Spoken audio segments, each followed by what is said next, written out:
갑자기 이게 무슨 일이냐? 왜 짐을 싸라고 하는 거야? 뭐, 내 목숨이 달렸다고? 안녕하세요. 저는 김복희. 어느새 73이 되었습니다. 몇 년 전 제가 겪은 무시무시하고 떠올리기만 해도 끔찍했던 사건에 대해서 말씀드리려고 합니다. 그때 저는 서울 변두리에 있는 작은 아파트 24평짜리 집에서 산지 5년이 되어가던 해였죠. 남편과 사별한 후로는 하루하루가 똑같은 일상의 반복이었어요. 아침에 일어나서 간단하게 토스트와 우유로 아침을 때우고 아파트 단지를 한 바퀴 돌고 오후에는 경로당에 나가 친구들과 수다를 떨다가 집에 돌아오는 생활을 반복했습니다. 그래도 나름대로 평화롭고 만족스러운 생활이었습니다. 매달 나오는 국민연금과 남편이 남긴 유족연금이면 혼자 사는 데는 충분했으니까요. 게다가 남편이 평생 모아둔 적금과 이 아파트가 있으니 노후 걱정은 없다고 생각했죠. 시세가 오른 덕분에 이 아파트도 이제 7억은 넘는다고 하더군요. 외아들 주원이는 3년 전 미국으로 발령을 받아 떠났습니다. 국내 대기업에 다니는 아들은 미국 법인으로 발령받았다며 얼마나 자랑스러워 했는지. 공항에서 며느리와 함께 떠나는 뒷모습을 보며 눈물을 훔쳤던 기억이 아직도 생생해요. 어머니, 자주 연락드릴게요. 영상통화로 매주 얼굴 볼 수 있잖아요. 며느리가 그렇게 말하며 제 손을 꼭 잡아주었죠. 참 착한 며느리였어요. 결혼하고 나서 한 번도 저와 트러블이 없었고 명절 때마다 친정보다 저희 집을 먼저 찾아올 정도로 살가운 아이였습니다. 매주 토요일 저녁 8시 영상통화로 안부를 묻는 게 유일한 낙이었습니다. 화면 속 주원이는 항상 피곤해 보였지만 그래도 잘 지낸다며 웃어 보였죠. 며느리도 옆에서 손을 흔들며 어머님 건강하세요 라고 인사를 했고요. 처음 1년 동안은 정말 행복했어요. 주원이가 자주 선물도 보내주고 생일이나 명절엔 꼭 전화를 했죠. 어머니, 미국 생활이 쉽지는 않지만 열심히 하고 있어요. 여기서 실적 좋으면 임원 승진도 빨라진대요. 그런 아들의 목소리를 들으며 얼마나 뿌듯했는지 모릅니다. 그런데 그 다음 해부터 조금씩 달라지기 시작했어요. 영상통화 횟수가 줄어들더니 한 달에 한두 번 정도로 뜸해졌죠. 그마저도 짧게 끝났고요. 주원아, 요즘 왜 이렇게 연락이 뜸하니? 아, 일이 너무 바빠서요. 실적 압박이 심해서. 그때는 그 말을 믿었어요. 미국 생활이 쉽지 않을 테니까요. 그러던 어느 날이었습니다. 그날은 평범한 금요일 오후였어요. 경로당에서 친구들과 화투를 치고 있는데 핸드폰이 울렸어요. 화면에 뜬 이름을 보니 주원이었습니다. 미국에서 전화가 오는 시간이 아닌데 이상했죠. 어머니, 저 주원이에요. 목소리가 피곤하면서도 뭔가 급한 느낌이었어요. 어머, 주원아, 무슨 일이니? 이 시간에 전화를 다 하고. 미국 동부는 새벽 2시쯤 될 텐데 왜 이 시간에 전화를 했을까 싶었죠. 어머니, 좋은 소식이 있어요. 다음 주에 한국으로 돌아가게 됐어요. 뭐? 정말이니? 가슴이 쿵쾅거렸습니다. 3년 만에 아들을 본다니. 화투패를 든 손이 떨려서 카드를 떨어뜨렸어요. 복희야, 무슨 일이야? 옆에 있던 경로당 친구가 물었지만 대답할 겨를도 없었어요. 본사에서 복귀 명령이 떨어졌어요. 한국에서 새로운 프로젝트를 맡게 됐거든요. 소연이도 같이 가요. 정말? 승진한 거니? 그래서 돌아오는 거야? 네, 비슷한 거예요. 자세한 건 와서 말씀드릴게요. 목소리에 왠지 모를 긴장감이 느껴졌지만 아들을 만난다는 기쁨에 그런 건 신경 쓰지 않았어요. 아이고, 이게 꿈이냐 생시냐. 그래, 언제 오는데? 다음 주 금요일 오후에 인천공항에 도착해요. 마중 나오실 수 있어요. 당연하지. 당연히 나가야지. 공항까지 갈게. 아니에요, 어머니. 공항까지 오시면 힘드시잖아요. 그냥 집에 계세요. 무슨 소리야. 3년 만에 오는데 엄마가 마중을 가야지. 알겠어요. 그럼 공항에서 봬요. 어머니, 사랑해요. 사랑해요 라는 말이 왠지 어색했어요. 주원이가 평소에 잘 하지 않던 말이었거든요. 지금 생각해보면 죄책감 때문이었겠죠. 전화를 끊고 나서 경로당이 발칵 뒤집혔어요. 복희야, 아들 온다며? 미국에서? 그래, 우리 주원이가 드디어 한국에 돌아온대. 아이고 좋겠다. 3년 만이지? 응, 회사에서 큰 프로젝트를 맡게 됐대. 역시 우리 아들이야. 다들 축하한다며 부러워했습니다. 박 씨 아주머니는 아들 잘 둔 건 복이야 하며 부러워했고, 김 씨 아주머니는 이제 외롭지 않겠네 하며 진심으로 기뻐해줬어요. 그날부터 일주일 동안 정신없이 바빴어요. 토요일에는 집 대청소를 했습니다. 안방, 거실, 주방, 화장실까지 구석구석 깨끗이 청소했어요. 주원이 방도 새로 정리했죠. 아들이 장가를 가고 난 뒤에 그대로 둔 방이었는데 이불도 새로 빨고 커튼도 교체했어요. 일요일에는 시장에 가서 장을 봤습니다. 주원이가 어릴 때 좋아했던 음식 재료들을 잔뜩 샀어요. 갈비, 잡채용 당면, 각종 야채들, 된장찌개 재료.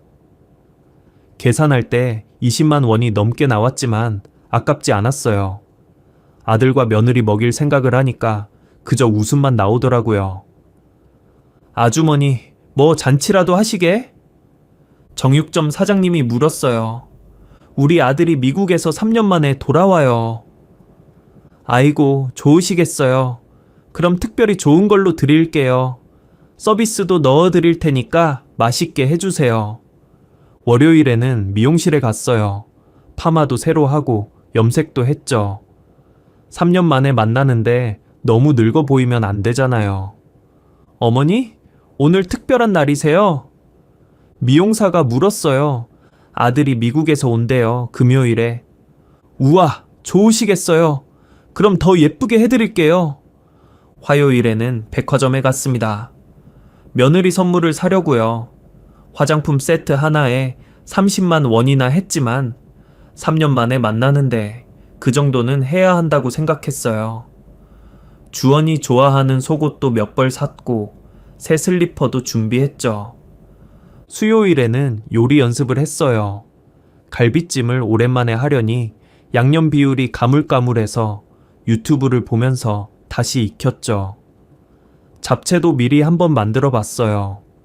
며느리가 좋아하는 과일도 한가득 사놨고 주원이가 좋아하는 맥주도 냉장고에 가득 채웠습니다. 목요일에는 온 집안을 다시 한번 점검했어요. 화장실 수건도 새 것으로 바꾸고 현관 매트도 새로 깔았죠.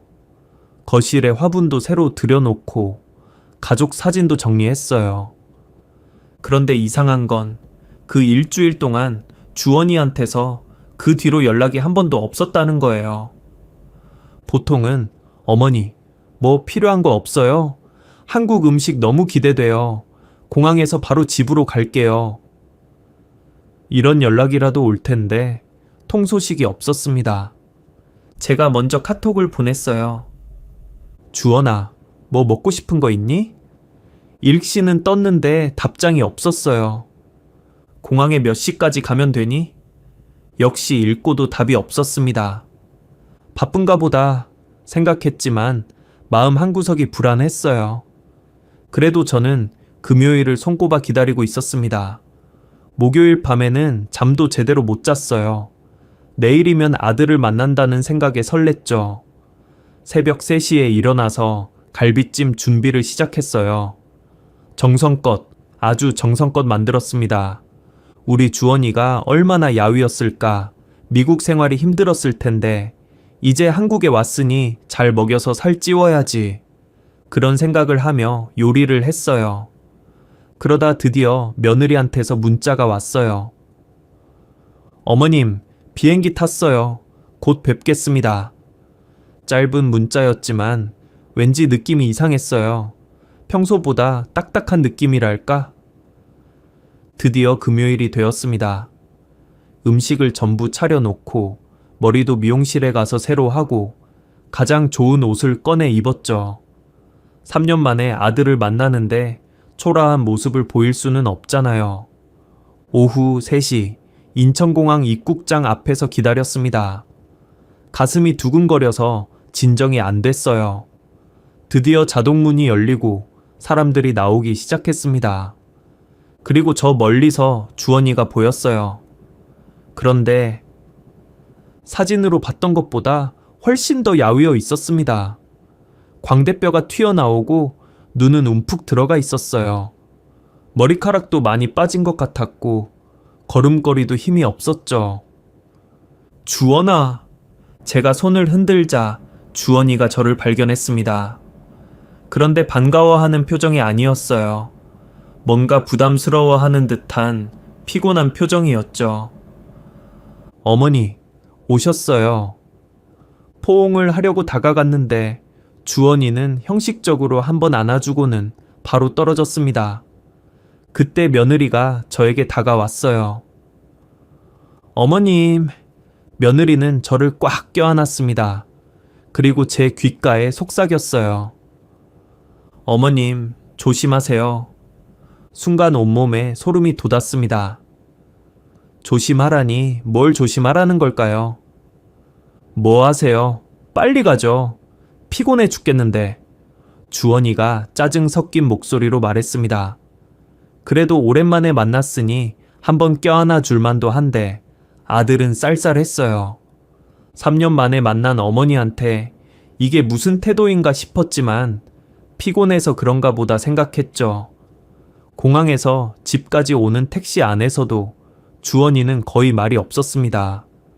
제가 이것저것 물어봐도 네, 아니요 정도로만 대답했어요.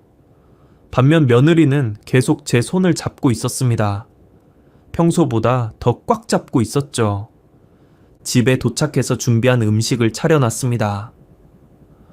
아이고, 우리 주원이 좋아하는 갈비찜이다. 오랜만에 엄마가 해주는 밥 먹어봐. 미국에서는 한식 그리웠지? 네, 감사합니다. 주원이는 몇 숟가락 뜨더니 수저를 놓았습니다.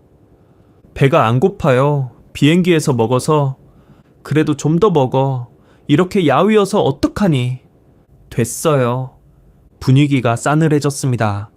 며느리가 억지로 분위기를 띄우려고 했지만 주원이는 계속 핸드폰만 들여다봤어요. 식사를 마치고 거실에 앉았을 때 주원이가 갑자기 이상한 질문을 하기 시작했습니다.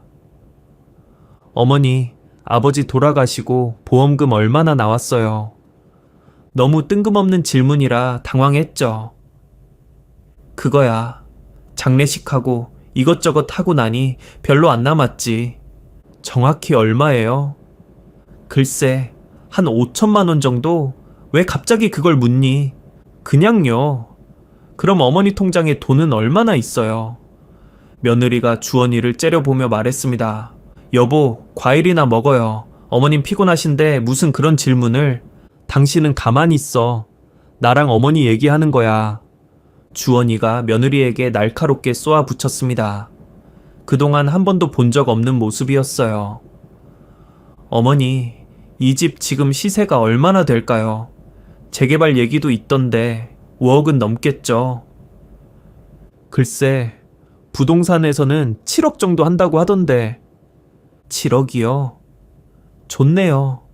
국민연금은 얼마나 나와요? 아버지 유족연금도 받으시죠? 그래, 둘 다 합쳐서 내가 한 달 살 정도는 나오지. 적금은 얼마나 있으세요? 아버지가 보험 많이 들어놨다고 했는데. 적금은 3억 정도 있지. 너 결혼할 때 1억 빼주고 남은 거야. 주원이의 눈이 번뜩였습니다. 머릿속으로 계산을 하는 게 보였어요. 그럼 다 합치면 10억은 넘겠네. 중얼거리는 소리가 들렸습니다. 어머니, 혹시 주식이나 펀드 같은 것도 하세요? 아니, 그런 건 무서워서 안 해. 아파트 담보 대출 같은 건 없으시고요. 당연히 없지. 깨끗해. 다른 부동산은요? 땅이나 상가 같은 거. 그런 것도 없어. 이 집이 전부야. 통장이 몇 개나 되세요? 다 어느 은행이에요? 질문이 점점 더 구체적이고 집요해졌습니다. 마치 제 전 재산을 속속들이 파악하려는 것 같았어요. 주원아, 왜 자꾸 돈 얘기만 하니? 3년 만에 만났는데 그런 게 그렇게나 궁금했어? 아니, 그냥 어머니 노후가 걱정돼서요. 제가 미국에 있는 동안 잘 지내셨나 싶어서. 그렇게 말하는 주원이의 눈빛은 전혀 걱정하는 눈빛이 아니었습니다. 뭔가를 계산하는 듯한 차가운 눈빛이었죠. 그날 밤 주원이는 일찍 잔다며 방으로 들어갔습니다. 며느리가 설거지를 도와주겠다고 남았을 때 저는 조심스럽게 물어봤어요. 소연아, 주원이한테 무슨 일 있니? 왜 이렇게 변했어? 며느리의 눈에 눈물이 고였습니다. 어머님, 내일 제가 말씀드릴게요. 주원 씨 없을 때요. 꼭이요. 그 말을 남기고 며느리는 급하게 방으로 들어갔습니다. 다음 날 토요일 아침, 주원이는 일찍 나갔습니다. 회사에서 급하게 처리할 일이 있어서요. 오후에 들어올게요. 주원이가 나간 지 30분쯤 지났을 때 초인종이 울렸습니다. 며느리였어요. 언제 나갔다가 왔는지 모르겠지만 며느리의 손에는 서류 봉투가 들려 있었어요. 어제와는 달리 얼굴이 창백했고 눈은 충혈되어 있었습니다. 어머님, 주원씨, 진짜 나갔죠? 응? 회사 간다고 나갔는데. 며느리는 현관문을 잠그고 안전꼬리까지 걸었습니다. 그리고 거실 커튼도 모두 쳤어요. 어머님, 제가 지금부터 하는 말 잘 들으셔야 해요. 어머님, 전 재산과 목숨이 달린 일이에요. 목숨? 무슨 소리야? 며느리는 서류 봉투에서 종이 뭉치를 꺼냈습니다. 은행거래 내역서, 이메일 출력물, 사진들. 주원 씨가 미국에서 큰일을 저질렀어요. 놀라지 말고 들으세요. 그게요, 회사 공금을 횡령했어요. 뭐라고?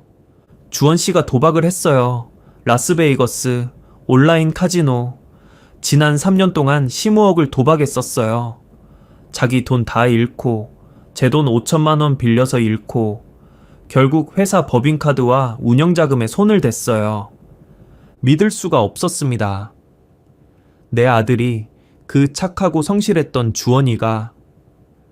며느리가 들려준 이야기에 따르면 주원이의 도박은 2년 전 회사 동료들과 라스베이거스로 워크샵을 갔을 때 시작됐다고 합니다.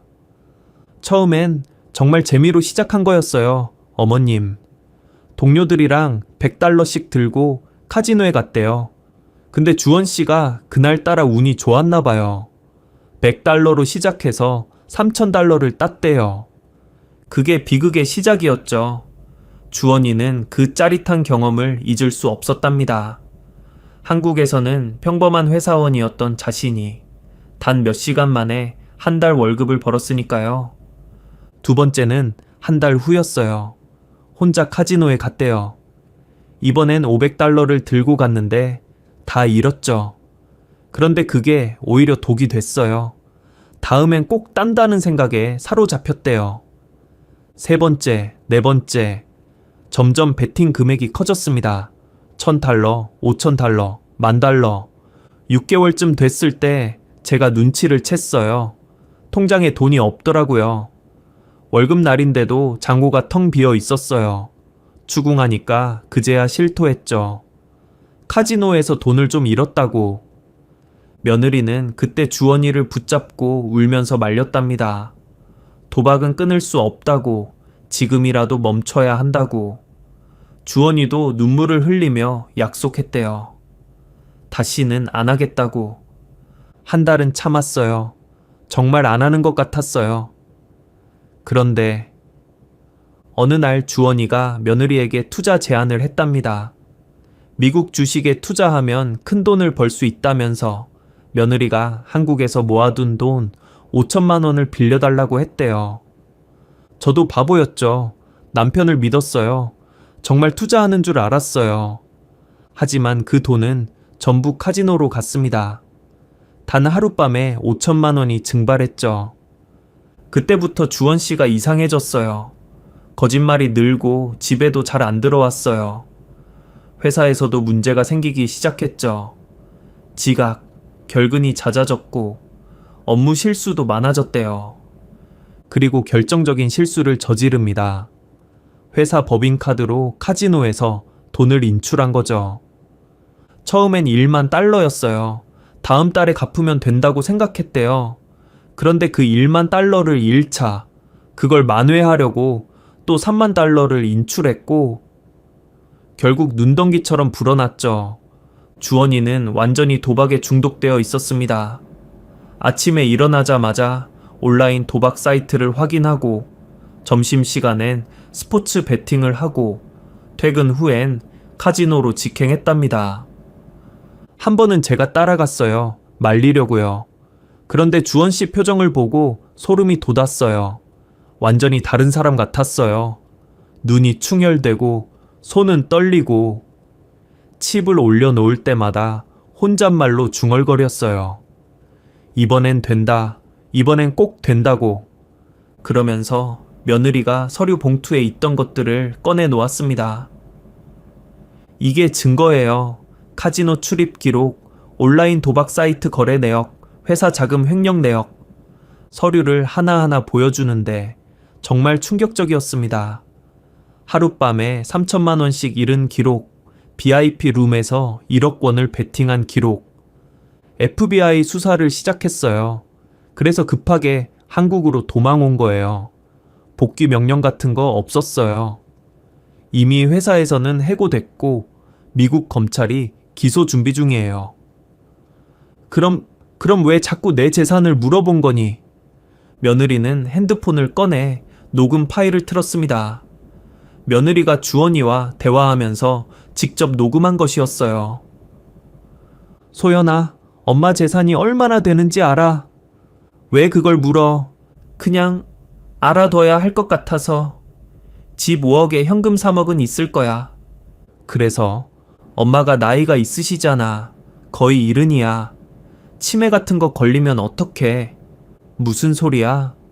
아니, 그럴 때를 대비해서 내가 재산 관리를 해야 하지 않을까 싶어서.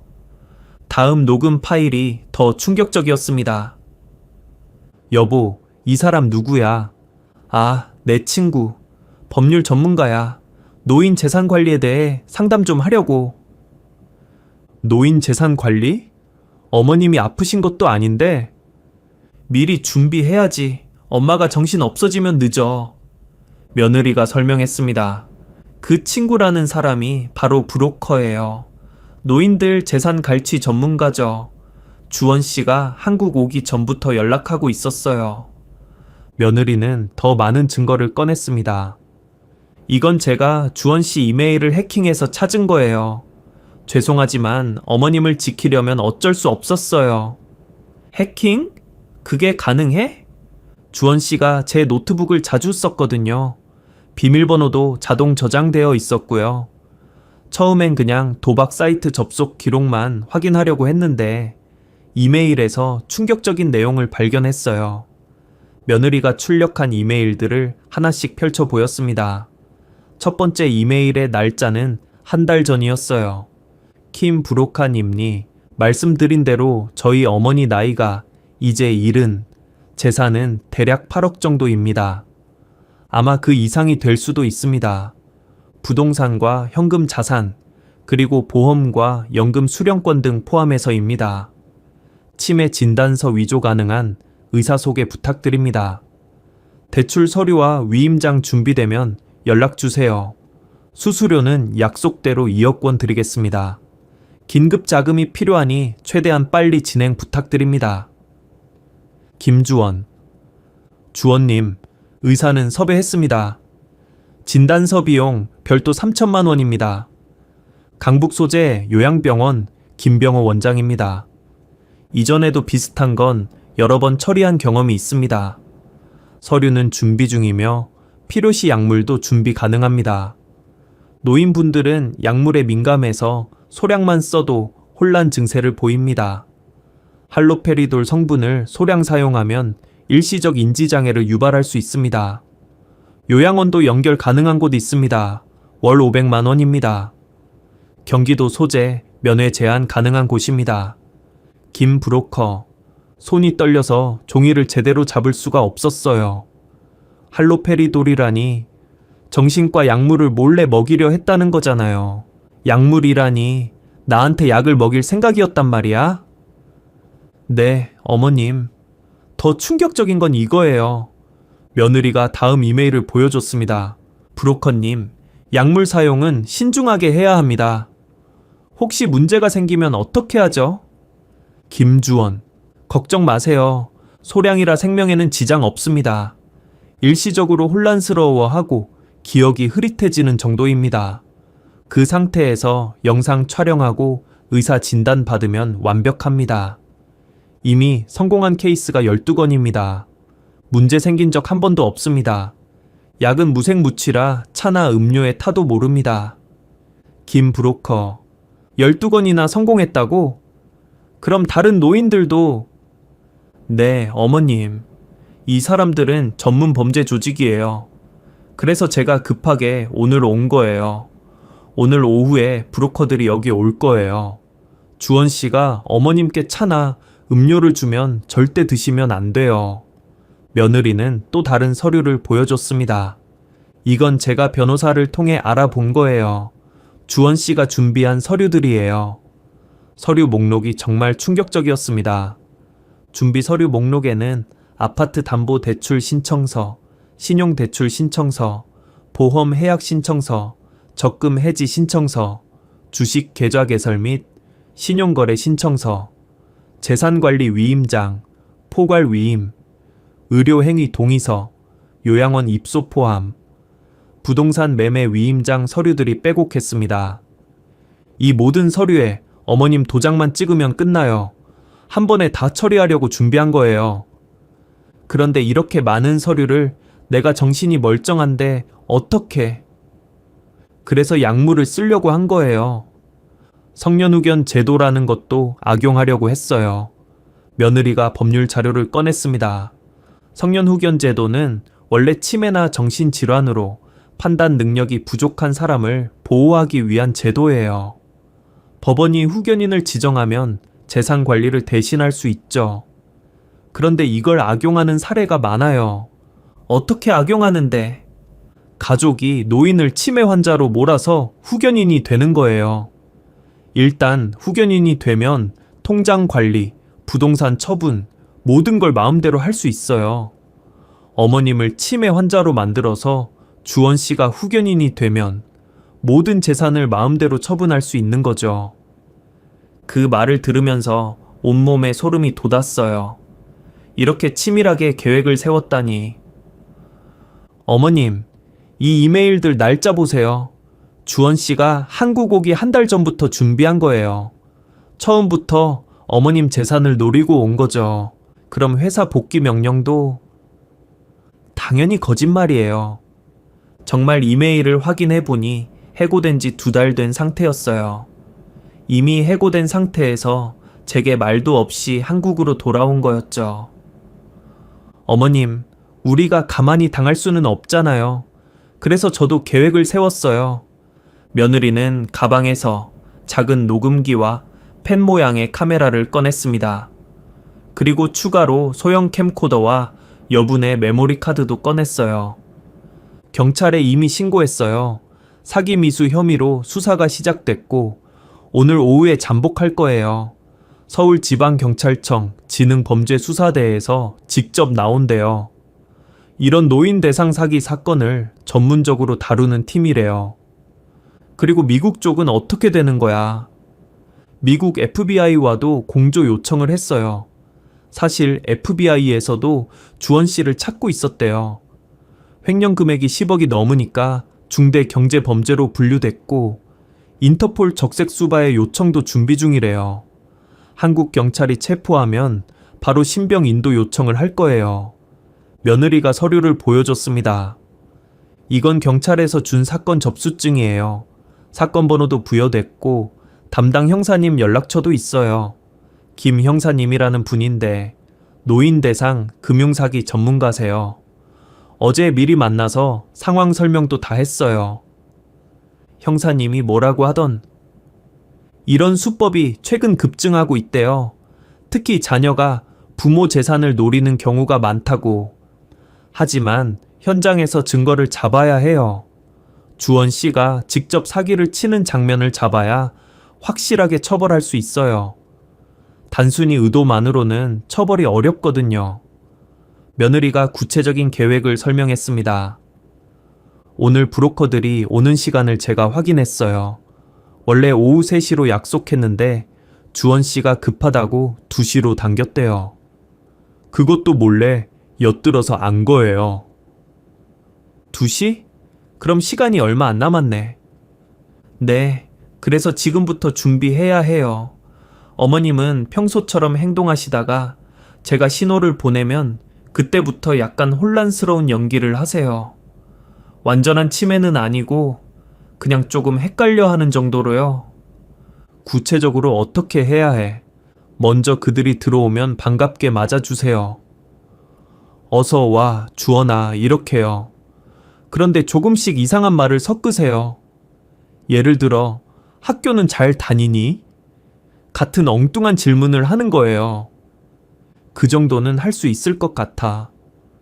그들이 서류를 내밀면 읽는 척 하세요. 천천히, 아주 천천히요. 그리고 중간중간 이게 뭔데? 잘 모르겠는데? 글씨가 너무 작아서 안 보여. 이렇게 말씀하세요. 시간을 최대한 끌어야 해요. 절대 도장은 찍으면 안 돼요. 아무리 압박해도 도장이 어디 있는지 모르겠다. 아까 어디 뒀는데. 이렇게 얼버무리세요. 며느리가 진짜 도장을 보여줬습니다. 어머님, 진짜 도장은 제가 어제 미리 가져왔어요. 은행에서 새로 판 것도 있고요. 주원 씨가 위조한 도장을 가져왔을 가능성이 높거든요. 실제로 브로커들이 자주 쓰는 수법이래요. 미리 위조해와서 노인이 혼란스러운 틈에 대신 찍는 거죠. 며느리는 작은 스프레이도 꺼냈습니다. 이건 호신용 스프레이예요. 최루 성분이 들어있어서 뿌리면 일시적으로 앞이 안 보여요. 만약 그들이 어머님께 약물을 사용하려고 하거나 위협적으로 나오면 주저없이 뿌리세요. 이렇게까지 해야 해. 어머님, 이 사람들은 전문 범죄자들이에요. 12명의 노인을 이미 피해자로 만들었다고 했잖아요. 수단과 방법을 가리지 않을 거예요. 며느리가 펜 카메라를 보여주며 설명했습니다. 이 펜은 카메라예요. 2시간 연속 촬영이 가능해요. 가슴 주머니에 꽂아두시면 자연스럽게 그들 얼굴과 서류가 다 찍혀요. 각도는 제가 미리 테스트해 봤어요. 그리고 이 녹음기는 소파 밑에 숨겨둘게요. 음성 감지 기능이 있어서 소리가 나면 자동으로 녹음이 시작돼요. 백업용으로 하나 더 준비했어요. 이건 화분 뒤에 숨길게요. 경찰은 정확히 언제 오는데? 일단 아파트 주차장에 사복 차량으로 대기하고 있을 거예요. 우리가 위험 신호를 보내면 3분 내에 도착해요. 엘리베이터 타는 시간까지 계산했대요. 며느리가 핸드폰을 보여줬습니다. 제 핸드폰에 비상 버튼 앱이 깔려 있어요. 한번 누르면 자동으로 경찰에 신호가 가요. GPS 위치도 같이 전송되고요. 그리고 혹시 모르니 이웃집 박씨 아주머니한테도 부탁했어요. 이상한 소리가 나거나 사람들이 많이 오면 바로 경찰에 신고하시라고. 아주머니도 작년에 보이스피싱 당할 뻔했다고 바로 협조해 주시더라고요. 또 준비한 게 있어? 네, 현관문에 CCTV도 임시로 설치했어요. 무선 카메라라 핸드폰으로 실시간 확인 가능해요. 그들이 오는 순간부터 모든 게 녹화될 거예요. 정말 영화 같네.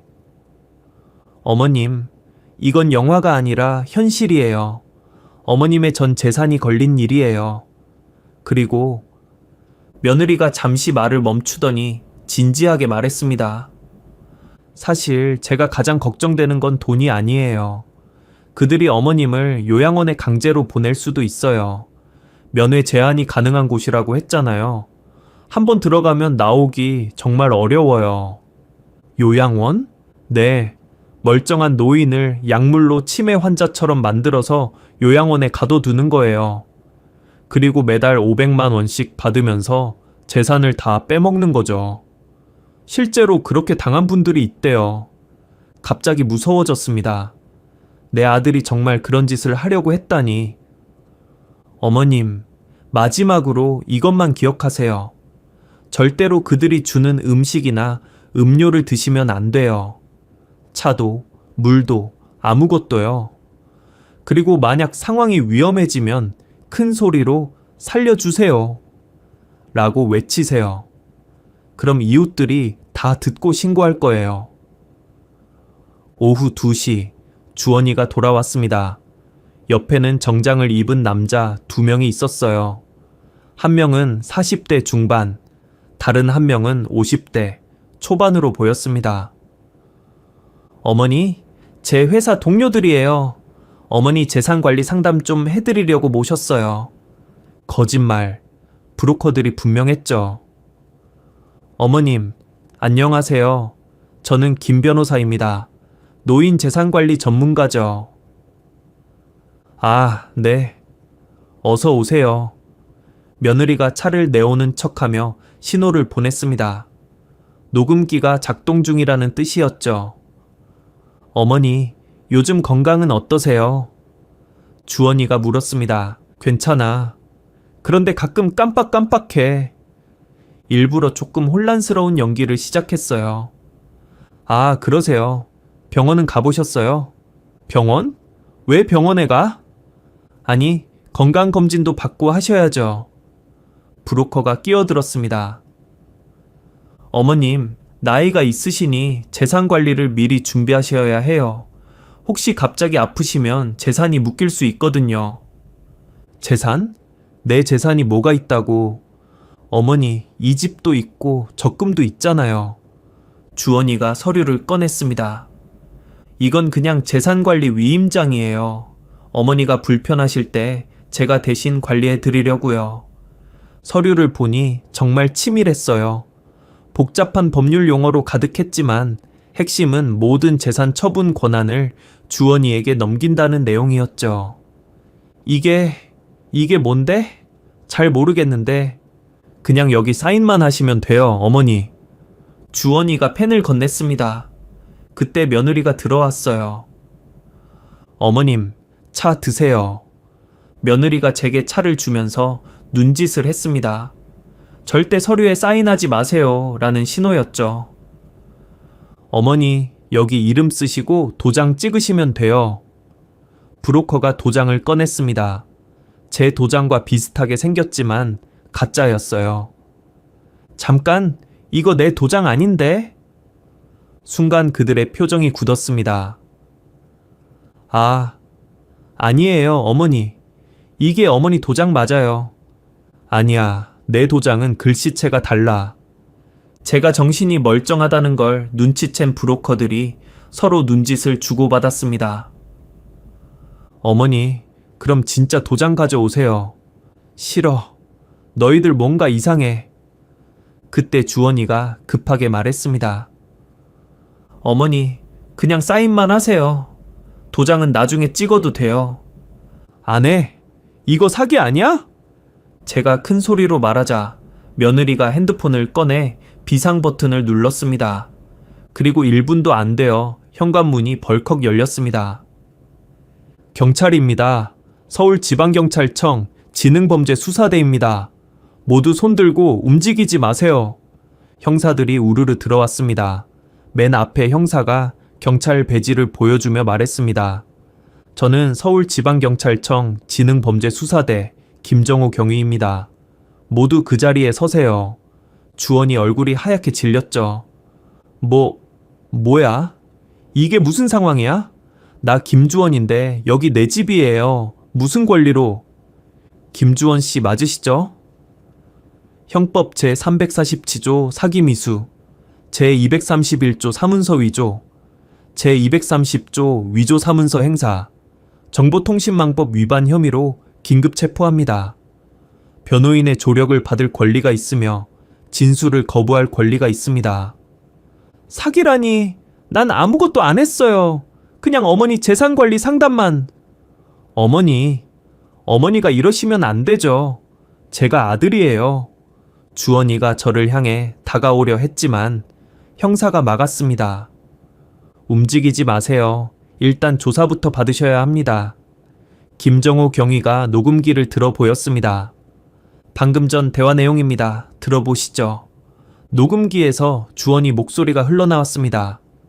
그냥 여기 사인만 하시면 돼요. 도장은 나중에 찍어도 돼요. 어머니가 이해 못하셔도 괜찮아요. 그냥 믿고 사인만 하세요. 본인 목소리 맞죠? 그건 문맥상. 그리고 이건 뭡니까? 형사가 서류를 하나씩 들어보였습니다. 첫 번째, 부동산 매매 위임장. 어머님 아파트를 김주원 씨가 마음대로 처분할 수 있게 하는 서류네요. 두 번째, 포괄적 재산관리 위임장. 통장, 적금, 보험, 모든 걸 김주원 씨가 관리한다는 내용이고요. 세 번째, 대출 신청서. 어머님 명의로 7억 원을 대출 받으려고 했네요. 그건 어머니를 위해서요? 그럼 이 도장은 뭡니까? 다른 형사가 도장을 증거 봉투에 넣으며 말했습니다. 국과수에 미리 의뢰했습니다. 김복희 씨의 인감 도장과 비교 분석한 결과 완전히 다른 도장입니다. 글씨체도 다르고 크기도 미세하게 달라요. 전형적인 위조품입니다. 주원이가 당황하며 발버둥 쳤습니다. 아니, 그게 아니라... 잠깐만요. 이건 오해예요. 브로커들이 준비한 거예요. 난 몰랐어요. 브로커들도 체포됐습니다. 한 명이 저항했습니다. 저희는 그냥 상담만, 법률 자문만 했을 뿐이에요. 김경희가 태블릿을 꺼내 이메일을 보여줬습니다. 김 브로커 씨, 박 브로커 씨, 이거 당신들이 주고받은 이메일 맞죠? 노인 재산 갈취 수수료 2억 원, 치매 진단서 위조 의사 섭외 완료, 할로페리돌 약물 준비 완료. 이게 단순 상담입니까? 박 브로커가 얼굴이 파랗게 질렸습니다. 그걸 어떻게... 김주원 씨 부인이 제공한 자료입니다. 그리고 당신들 전과 조회해보니 동일한 수법으로 3번이나 처벌받았더군요. 이번엔 집행유예 안 나올 겁니다. 주원이가 며느리를 노려보며 소리쳤습니다. 네가 한 짓이구나. 배신자. 우리 부부잖아. 그런데 어떻게 나한테 이럴 수가 있어? 김경희가 주원이를 제지했습니다. 김주원 씨, 진정하세요. 그리고 하나 더 있습니다. 어머님 명의로 휴대폰 세대 개통, 소액 대출 2천만 원 받은 것도 확인했습니다. 이것도 명의도용입니다. 그건 사정이 너무 급해서. 급하다고 어머니 명의를 도용합니까? 그리고 미국 FBI에서도 연락 왔습니다. 김주원 씨를 횡령 혐의로 수배 중이라고요. 인터폴 적색 수배 요청도 들어왔습니다. 다른 형사가 수갑을 꺼냈습니다. 일단 서까지 가서 자세히 조사받으시죠. 손 뒤로 해주세요. 잠깐만요. 변호사 부를게요. 변호사 선임하실 권리 있습니다. 서에서 연락하세요. 주원이가 수갑이 채워지자 절규했습니다. 어머니, 진짜예요? 진짜 아들을 경찰에 넘기는 거예요? 내가 잘못했어요. 한 번만 용서해 주세요. 너무 늦었어, 주원아. 제가 단호하게 말했습니다. 김경희가 브로커들에게도 수갑을 채웠습니다. 김 브로커, 박 브로커, 당신들도 체포합니다.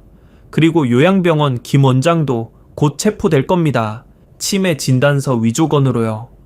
김 브로커가 다리에 힘이 풀렸는지 주저앉았습니다. 12명이나 성공했는데 그 12명 피해자들도 다시 조사할 겁니다. 피해 금액이 수십억이 될 것 같은데 이번엔 정말 무기징역감이네요. 형사들이 증거품을 봉인하기 시작했습니다. 서류, 도장, 녹음기, 그리고 브로커들의 가방에서 나온 약물까지. 이 약물도 국과수에 성분 분석 의뢰하겠습니다. 할로페리돌이 맞다면 약사법 위반도 추가됩니다. 주원이가 끌려가면서 계속 소리쳤습니다. 어머니, 제발 선처 탄원서라도 써주세요. 어머니. 하지만 저는 돌아보지 않았습니다. 며느리가 USB를 형사님께 건넸습니다. 김경희님, 여기 추가 증거 있어요. 미국에서의 횡령건도 있고 이 사람들과 주고받은 이메일, 치매 진단서 위조하려던 의사와의 통화 녹음도 있어요. 김경희가 USB를 받아들었습니다. 이건 중요한 증거네요. 며느님이 수집하신 건가요? 네, 6개월 동안 모았어요. 여기 보시면 라스베이거스 카지노 VIP 룸 출입 기록, 하룻밤에 1억씩 베팅한 기록, 회사 법인카드 불법 사용 내역 다 있어요. 특히 이 통화 녹음 들어보세요. 며느리가 핸드폰으로 녹음 파일을 재생했습니다. 김 원장님, 저 김주원입니다. 말씀드린 대로 치매 진단서가 바로 필요합니다. 3천만 원 바로 입금할게요. 알겠습니다. 그런데 제가 환자분을 한번 봐야 하는데. 안 봐도 됩니다. 그냥 중증 치매로 해주세요. 주원이가 며느리를 노려봤습니다. 눈에 분노가 가득했죠. 네가 다 꾸민 거구나. 내 핸드폰을 해킹했어? 불법이야. 며느리가 차갑게 대답했습니다. 꾸민 게 아니라 막은 거예요. 당신이 어머님께 하려던 짓을. 그리고 해킹 아니에요. 당신이 제 노트북에 자동 로그인 해놨잖아요. 도박 사이트 접속하려고. 우리가 부부였잖아. 5년이나 함께 살았는데 우리 사이에 이럴 수가 있어?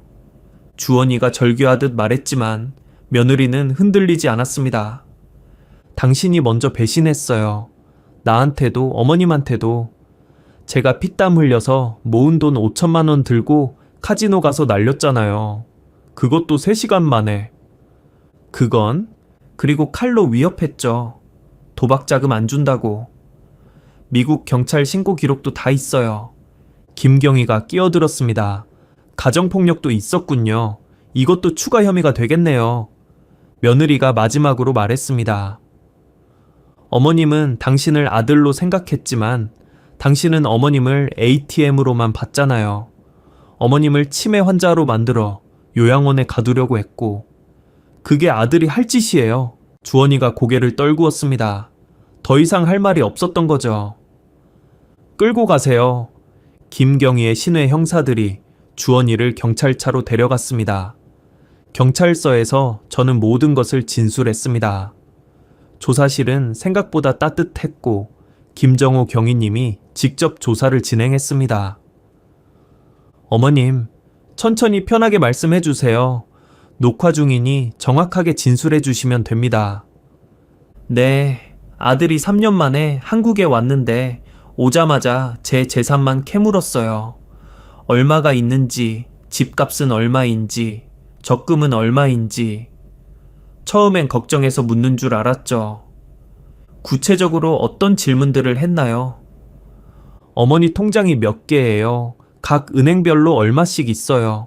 아파트 시세가 정확히 얼마예요? 재개발되면 얼마나 올라요? 마치 재산 목록을 작성하는 것 같았어요. 심지어 제 보험 가입 내역까지 물어봤어요. 김경희가 고개를 끄덕였습니다. 김주원 씨는 미국 회사에서 10억 원을 횡령한 혐의로 FBI가 수사 중입니다. 정확히는 93만 달러, 한화로 약 12억 원이네요. 3년에 걸쳐 회사 운영자금을 빼돌렸고 법인카드를 개인 도박자금으로 사용했습니다. 12억이나요? 네, FBI 보고서에 따르면 처음엔 소액이었지만 점점 금액이 커졌다고 합니다. 마지막에는 한 번에 20만 달러를 횡령했더군요. 발각되자 한국으로 도피한 거고요. 다른 형사가 브로커들의 정과 기록을 가져왔습니다. 이 브로커들은 상습범이에요. 김모 씨는 3차례 노인 대상 사기로 처벌받았고 박모 씨는 2차례 전과가 있네요. 수법이 똑같아요. 치매 진단서 위조, 재산 갈취, 요양원 감금. 피해자가 몇 명이나 되나요?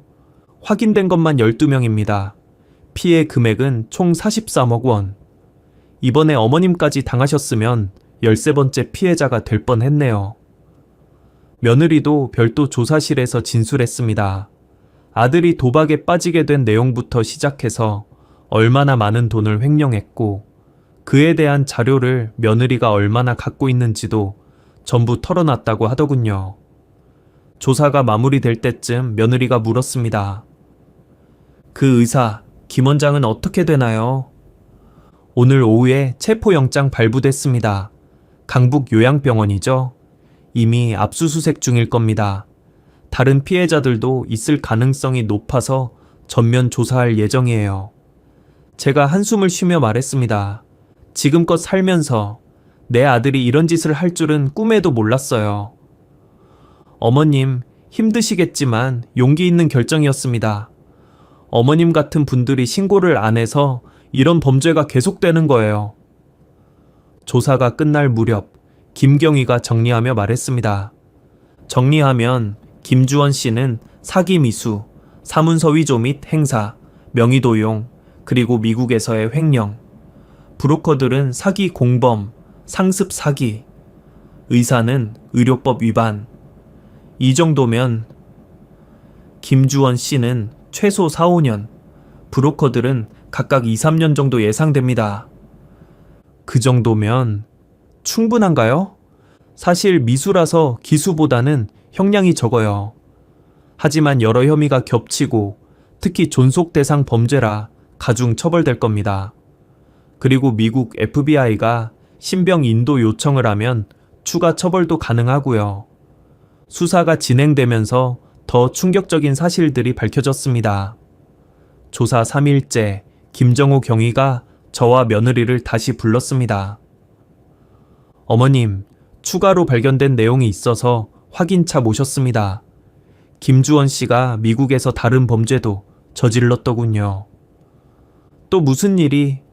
김경희가 FBI에서 보낸 서류를 보여줬습니다. 김주원 씨, 당신 미국에서 한인 노인 2분께도 사기를 쳤죠. 조사실에 있던 주원이가 고개를 들었다가 다시 떨구었습니다.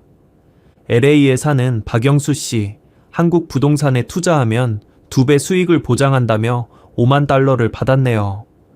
계약서도 위조했고요. 뉴욕의 이정민 씨, 긴급 수술비가 필요하다고 속여 3만 달러를 빌렸고요. 둘 다 한 푼도 갚지 않았습니다. 한인 노인들을 상대로 제가 말을 잇지 못했습니다. 같은 한국인, 그것도 타국에서 힘들게 사는 노인들을 속였다니. 박영수 씨는 평생 모은 노후 자금이었대요. 식당에서 40년 일해서 모은 돈인데 이정민 씨는 주원 씨를 친아들처럼 여겼다고 합니다. 교회에서 만났는데 어머니가 한국에서 위독하다는 거짓말에 속아 넘어간 거죠. 주원이가 작은 목소리로 말했습니다. 그건 급해서 도박빚이, 도박빚 때문에 노인들을 속였다는 겁니까? 김경희의 목소리에 분노가 섞였습니다. 그리고 이건 뭡니까? 다른 서류를 펼쳤습니다. 어머님 명의로 개통한 휴대폰을 바로 중고로 팔았고 소액 대출도 꽤 많이 받았는데 이건 왜 그런 겁니까? 그건 급해서 비행기 표 살 돈도 없었어요. 주원이가 변명했지만 누가 봐도 궁색했습니다. 어머님 주민등록번호를 도용한 거잖아요. 이것도 명백한 범죄입니다. 정보통신망법 위반, 전자금융거래법 위반, 주민등록법 위반. 김경희가 죄목을 나열했습니다. 그리고 또 어머님 명의로 신용카드도 발급받으려다 실패했네요. 다행히 은행에서 본인 확인 절차 때문에 막혔지만 며느리가 추가 증거를 제출했습니다. 김경희님, 이것도 보세요. 며느리가 사진과 진단서를 꺼냈습니다. 이건 주원 씨가 저한테 폭력을 행사했을 때 미국 경찰에 신고한 기록이에요. 제게 도박 자금 요구하다가 거절당하자 부엌칼로 위협했어요. 여기 팔에 상처 사진도 있고 병원 진단서도 있어요. 칼로 위협을, 현장에서 체포됐다가 보석금 내고 풀려났어요. 재판 날짜가 잡혔는데 한국으로 도망친 거죠. 김경희가 고개를 저었습니다. 가정폭력 전과도 있었군요. 그것도 흉기 사용. 조사실로 국선 변호사가 들어왔습니다. 제가 김주원 씨 변호를 맡은 최 변호사입니다. 지금 상황이 어떻게 되나요? 김경희가 정리해서 설명했습니다. 김주원 씨의 혐의를 정리하면 한국에서 사기 미수, 사문서 위조 및 행사, 명의도용 통신사기, 전자금융거래법 위반, 미국에서 횡령 12억 원, 사기 8만 달러, 가정폭력 및 특수협박. 변호사의 얼굴이 어두워졌습니다. 이 정도면 합의금 없이 실형은 확실합니다. 한국에서만 4, 5년, 미국 인도되면 추가로 10년 이상, 특히 노인 대상, 존속 대상 범죄라 감경도 어렵습니다. 변호사가 주원이를 돌아봤습니다. 김주원 씨, 솔직하게 다 말씀하시고 반성문이라도 써야 합니다. 그래야 조금이라도. 주원이가 흐느꼈습니다. 다 도박 때문이었어요. 한 번만 더 하면 딸 수 있을 것 같았어요. 잃은 걸 만회하려고 점점 더 큰 금액을. 하지만 이미 너무 늦었죠. 3개월 후 재판이 시작됐습니다. 법정에 들어서는 순간 다리가 떨렸어요. 아무리 마음을 다잡아도 내 아들을 피고인석에서 봐야 한다는 게 가슴 한편이 무너져 내리는 것 같았습니다. 주원이가 재소자복을 입고 앉아 있었어요. 3개월 만에 본 내 아들은 더욱 초췌해져 있었습니다. 광대뼈가 더 튀어나왔고 눈은 콘찬이 들어가 있었어요. 도박을 못하니 금단 증상도 있었겠죠. 손이 미세하게 떨리는 게 보였습니다. 눈이 마주쳤을 때 주원이가 어머니라고 입모양으로 말했어요. 그 순간 아주 예전의 기억이 떠올랐습니다. 초등학교 학예회 때 무대에서 저를 찾던 그 아이의 눈빛. 그때도 어머니라고 입모양으로 말했었죠. 검사가 공소 사실을 읽기 시작했습니다. 피고인 김주원은 미국 지사에서 근무하며 회사 공금 12억 원을 횡령하여 도박 자금으로 사용했습니다.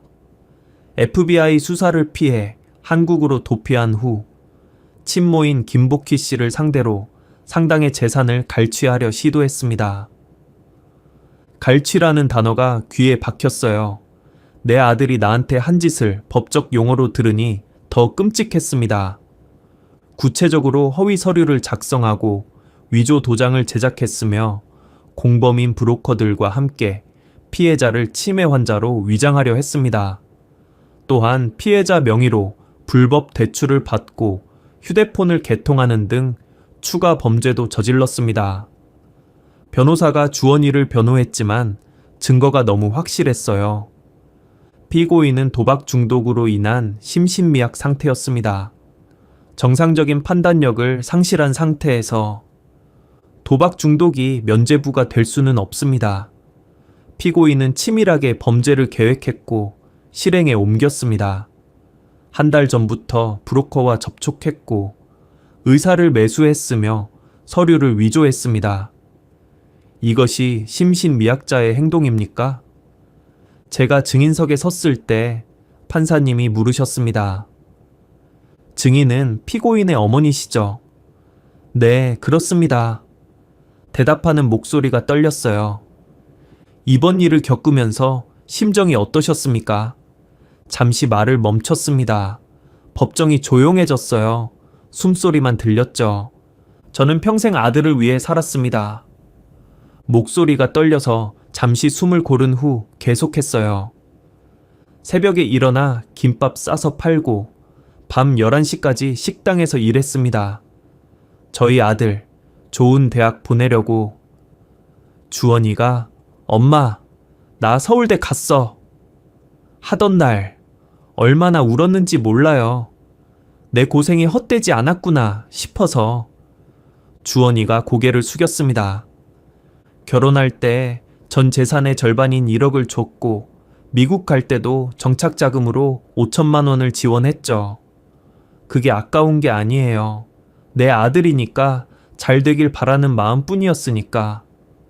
눈물이 흘렀지만 닦지 않았어요. 그런데 그 아들이 저를 치매 환자로 만들어 재산을 빼앗으려 했다니.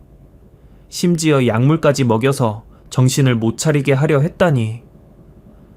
배신감보다 더 큰 건 내가 그동안 뭘 위해 살았나 하는 허무함이었습니다. 엄마로서 한 가지만 더 말씀드리고 싶어요. 판사님이 고개를 끄덕였습니다. 저기 앉아있는 애를 제가 40년이 넘게 키웠어요. 첫걸음 뗄 때, 첫말 할 때 다 기억해요.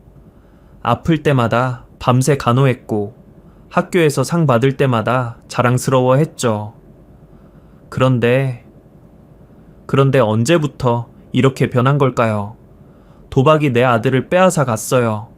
저기 있는 건 제가 키운 주원이가 아니에요. 주원이가 흐느꼈습니다. 피고인에 대한 선처를 원하십니까? 또 한 번 깊은 숨을 쉬었습니다. 아니요, 엄벌에 처해 주시기 바랍니다. 법정에 작은 술렁임이 일었어요. 어머니가 아들의 엄벌을 원한다니. 하지만 판사님, 한 가지 부탁이 있습니다. 도박 중독 치료를 꼭 받게 해주세요. 감옥에서라도 치료받고 죗값을 치러야 다시는 이런 일을 하지 않을 것 같습니다. 그게 제가 아들에게 해줄 수 있는 마지막 사랑인 것 같아요. 주원이가 울부짖었습니다. 어머니, 제가 잘못했어요. 한 번만 용서해 주세요. 어머니, 정말 죄송해요.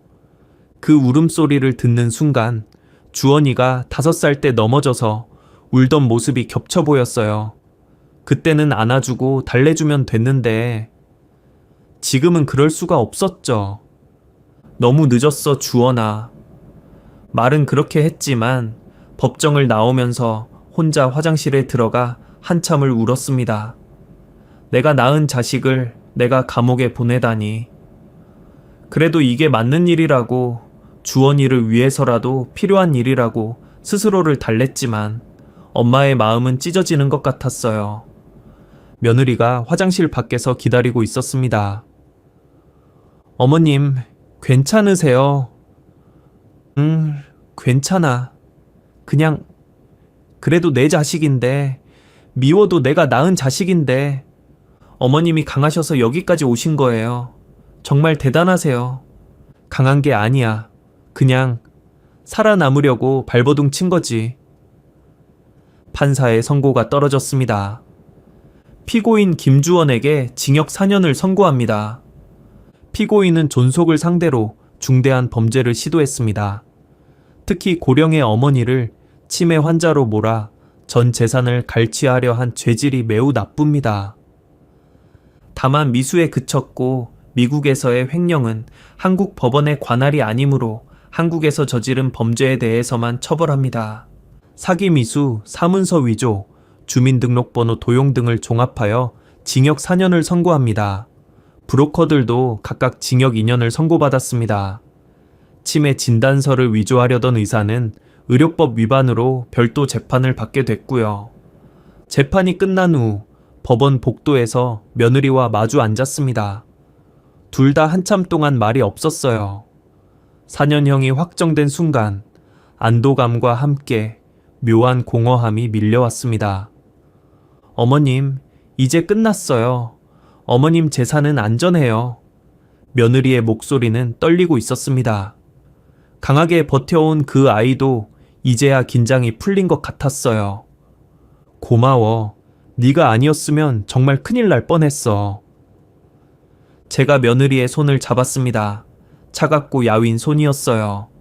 6개월 동안 증거 모으고 경찰 조사받고 재판 준비하느라 얼마나 고생했을까요? 어머님, 사실 저도 마음이 복잡해요. 그동안 함께 산 사람인데 처음 만났을 때는 정말 좋은 사람이었거든요. 성실하고 다정했고 며느리의 눈에 눈물이 고였습니다. 도박을 시작하기 전까지는 정말 좋은 남편이었어요. 결혼 기념일마다 꽃을 사왔고 제가 아플 때면 밤새 간호해줬죠. 그런 사람이 어떻게 이렇게 변할 수 있는지. 사람이 그래. 돈 앞에서, 욕망 앞에서는 다 변해. 그래도 끝까지 믿고 싶었어요. 이번만 참아주면 정신 차리겠지. 도박만 끊으면 예전으로 돌아오겠지. 그런데 어머님한테까지 손을 대려고 하는 걸 보고 그때 완전히 포기했어요. 며느리가 휴지로 눈물을 닦았습니다. 저도 이혼 소송 진행할게요. 더 이상 김주원이란 사람과 엮이고 싶지 않아요. 그래, 잘 생각했어. 넌 아직 젊으니까 새 출발해야지. 어머님, 저 이제 젊지도 않아요. 무슨 소리야. 40이면 인생 이제 시작이지. 나 같은 노인에 비하면 아기야, 아기. 며느리가 씁쓸하게 웃었습니다. 재산 분할도 없어요.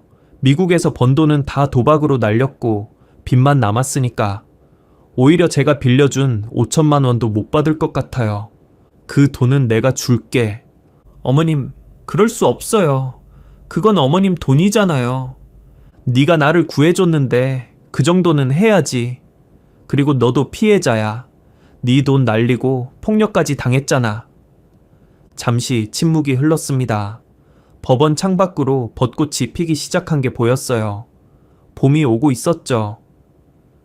어머님, 솔직히 말씀드릴게요. 주원 씨를 신고하면서도 계속 갈등했어요. 시어머니한테 이래도 되나? 남편을 배신하는 건 아닌가? 그런데 생각해보니 나이가 많다고 해서 당하고 살 이유는 없다는 생각이 들더라고요. 제 엄마라면 과연 참고 있었을까 싶기도 했고요. 그래서 말씀드린 거예요. 제가 고개를 끄덕였습니다. 맞아. 우리가 나이 들었다고 해서 호구가 되란 법은 없지. 그리고 어머님, 저한테 서운하신 거 없으세요? 그래도 아들인데 감옥에 보냈다고. 그 질문에 잠시 생각했습니다. 솔직한 마음을 들여다봤죠. 없다면 거짓말이겠지. 가끔 어릴 때 주원이가 생각나.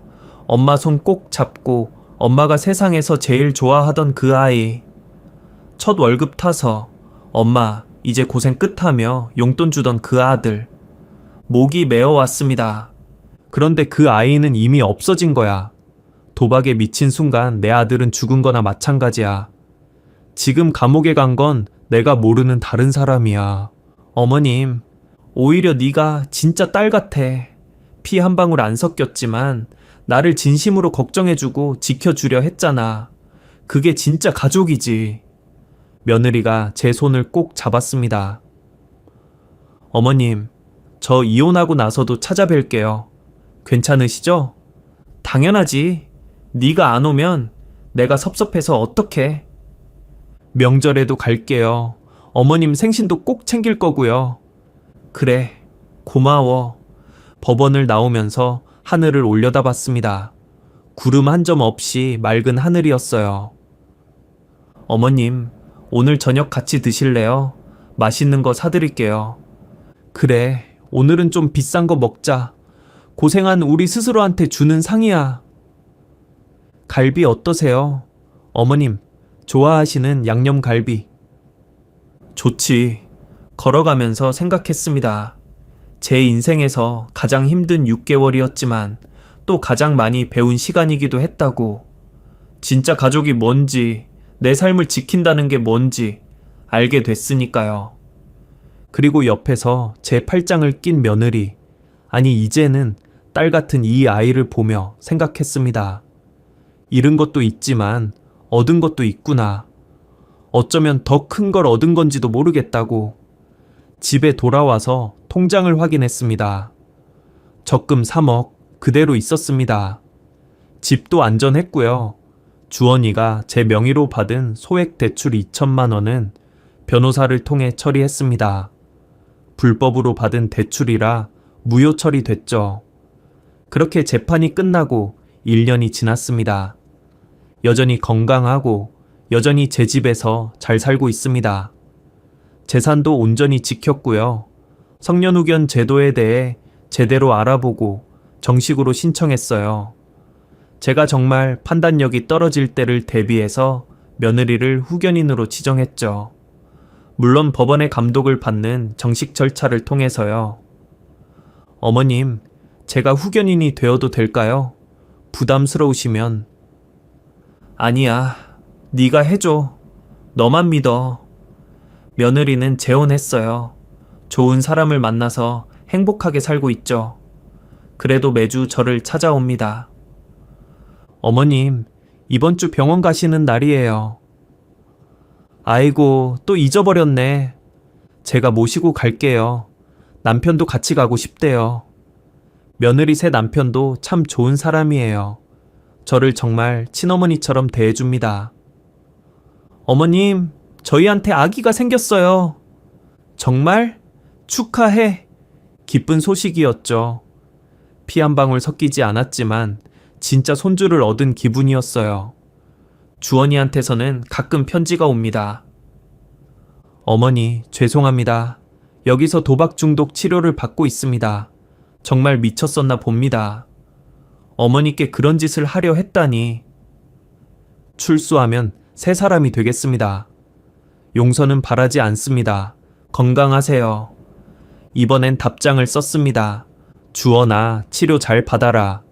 도박 중독은 병이니까 꼭 완치해야 한다.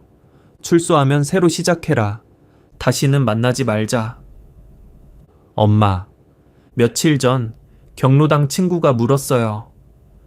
복희야, 아들은 어떻게 지내? 멀리 있어. 외국. 외국? 미국? 더 먼데. 마음이 닿지 않는 곳. 굳이 자세한 설명은 하지 않았어요. 오늘도 저는 씩씩하게 살아갑니다. 70이 넘었지만 아직 정정하고 정신도 말짱하고 무엇보다 제 재산과 자존심을 지켰으니까요. 창밖을 보니 벚꽃이 피기 시작했네요. 아파트 단지 곳곳에 연분홍 꽃망울이 터지기 시작했어요. 아들에게 배신당하고 경찰서를 오가던 그때는 인생이 끝난 것 같았는데 시간은 흐르고 상처는 아물고 새로운 봄은 또 찾아왔습니다. 인생도 계절처럼 겨울이 지나면 봄이 오는 법이죠. 어제 주원이한테서 편지가 왔어요. 감옥에 있으면서 꾸준히 편지를 보내곤 하는 아들입니다. 어머니, 저 여기서 정말 많은 반성을 하고 열심히 살고 있습니다. 출소하고 나서도 도박엔 손도 안 댈 생각입니다. 어머니, 정말 죄송합니다. 그리고 감사합니다. 편지를 읽고 한참을 생각했어요. 미워하는 마음, 원망하는 마음이 완전히 사라진 건 아니지만 이제는 그저 각자의 길을 가는 거라고 받아들이기로 했어요. 나이는 숫자일 뿐 이 말을 실감하는 요즘입니다. 숫자로는 73이지만 마음은 오히려 더 젊어진 것 같아요. 예전엔 아들에게 기대고 의존했다면 이제는 스스로 서는 법을 배웠으니까요. 진짜 중요한 건 내 삶을 내가 지키는 거라고 생각해요.